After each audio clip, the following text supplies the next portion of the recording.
So today we're going to look at grooming, and some of the key features as ever are the safety of yourself, the horse and others, the comfort of the horse, and efficiency. That's equipment positioning in the right place, securing equipment as you go, and making sure the horse is properly secured. The reasons for grooming are to inspect the horse for injuries, disease, sickness, and sensitivity, cleaning to prevent rubs from the application of equipment, maintaining the skin, the coat, and coat condition, hygiene to reduce the chance of disease, and training and rehabilitation, especially useful for young horses so they get used to a person being around them and touching them all over. Next, we're going to look at quick release knots, and as always, you need to make sure the horse is tied to a string, and there's two types of quick release knots. So the first one we're going to look at is the loop quick release knot, which gives instant release. So the first thing you do is you create a loop and put it through the string. Then you create and twist over twice or three times, create another loop and pull it through, and then pull that loop tight, and that creates your quick release knot. To release, you pull on the loose end of the rope, and it pulls and it's completely loose straight away. Next is the straight quick release knot for quieter situations. So you put the rope through the string, create a circle, and put a loop through the circle. And then to release, you pull on the loose end of the string as well. One of the first grooming tasks is picking out the horse's feet with a hoof pick.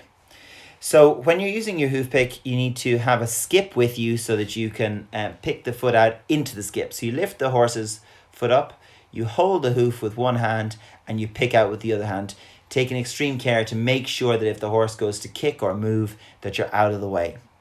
So when you're picking up the hind foot, you slide your hand down along the horse, and you pick up the hind foot. And again, you have to be especially careful in the hind feet to make sure that if the horse gets upset, that you're able to move out of the way quickly so that you don't get kicked. You've got to pick out around the frog, and if you've got a brush attachment on your hoof pick, that's all the better.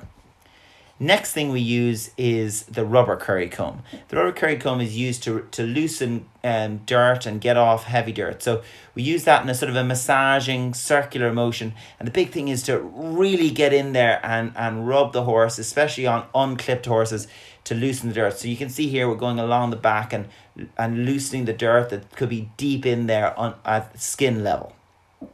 And the next thing that we're going to do is we're going to use the dandy brush. And the dandy brush is a stiff brush and can be used on every part of the horse, but you got to be careful on clipped areas of the horse. And with that, we use the plastic curry comb to clean the dandy brush.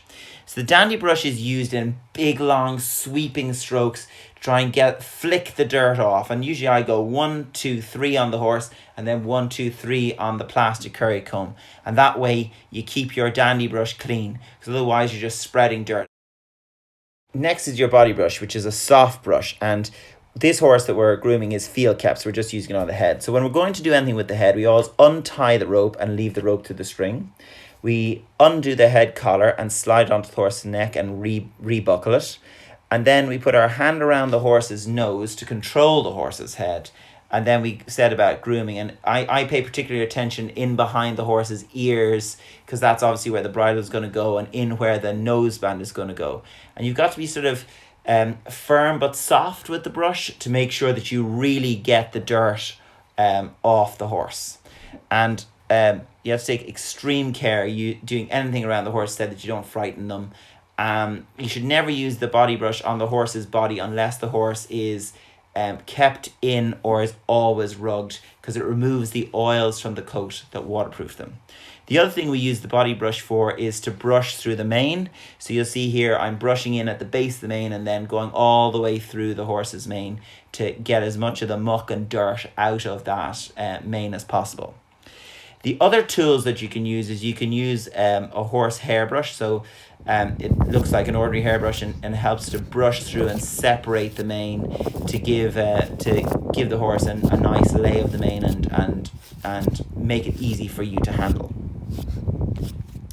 Some of the other tools you might find are the likes of mane combs. You can have large mane combs, or you can have pulling mane combs for pulling and tidying up the horse's mane.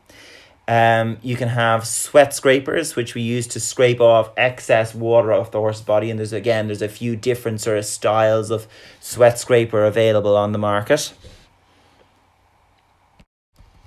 Finally, we got to think about the specific job you're grooming for. So full groom that the horse has every day to get the dirt out of the coat. Pre-show and competition grooming, which might, if you've got a grey horse, include washing them. Preparation for riding, where you're mainly focused on areas where the tack and equipment are going to sit. And then immediate after work care, where you're either cooling the horse off, brushing the horse off.